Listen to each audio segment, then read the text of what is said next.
A special thank you to each of our subscribers who make this channel possible. Here's today's story. In a landmark case that could redefine the boundaries of free speech and national security, the Supreme Court has wrapped up oral arguments concerning a contentious law that may lead to the sale or outright ban of TikTok in the United States. The justices deliberated for approximately 2.5 hours, weighing the implications of the law against the backdrop of the First Amendment. The stakes are high, as a decision is anticipated imminently, with the deadline for TikTok looming on January 19th. TikTok, owned by the Chinese tech giant ByteDance, has found itself at the center of a heated debate over ownership and its implications for free speech.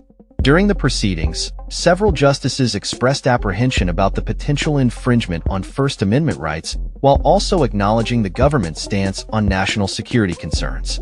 If the First Amendment means anything, argued Francisco, TikTok's legal representative, it means that the government cannot restrict speech to protect Americans from speech. He emphasized that the government's actions seem to target speech itself rather than any genuine security threat.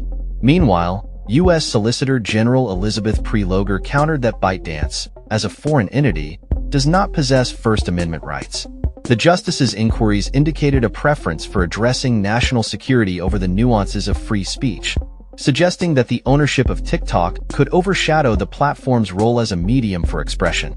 The urgency of the matter is palpable, as the court's ruling will determine whether TikTok will continue to operate in the U.S. or face removal from app stores, affecting millions of users.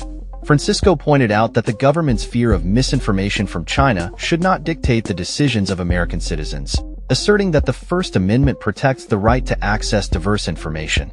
The argument has drawn parallels to other foreign-owned companies, with Francisco referencing competitors like Temu and Shine, hinting at a broader conversation about the treatment of foreign tech firms in the U.S. market. As the clock ticks down to the January 19th deadline, the implications of this ruling extend beyond TikTok, potentially setting a precedent for how the government navigates the intersection of technology, speech, and national security in the digital age. Citizens and stakeholders alike are left to ponder the future of free speech in a world increasingly dominated by foreign technology. The court is adjourned, but the ramifications of today's arguments will be felt long after a decision is rendered.